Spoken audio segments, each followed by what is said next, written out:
ago there lived a lad beneath a dragon's cave.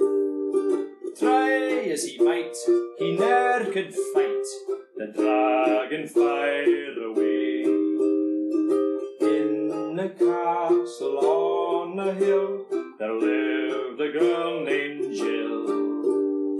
She was a maid who served lemonade at the captain's grill. Little did the captain know that Jill had superpowers. She spent her off days locked away within the golden tower. The lad had heard of Jill's cool powers and dreamt of her beautiful face.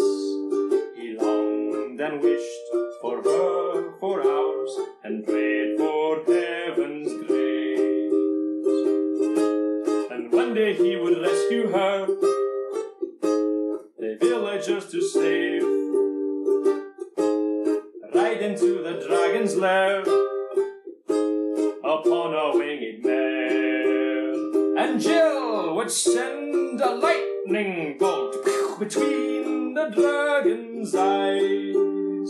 The mountains rumbled and it rained the day the dragon died.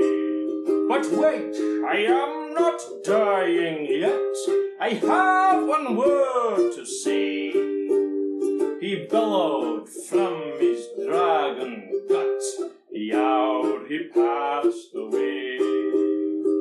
Jill, you're so much more than a lemonade-carrying lass, and lad, a more heroic hero I've never chanced to pass. They rode off a cliff into the wind to find a foreign land. The air it carried them away, we don't know where they went. And that's the story of Dragon Boy and Lemonade Lass.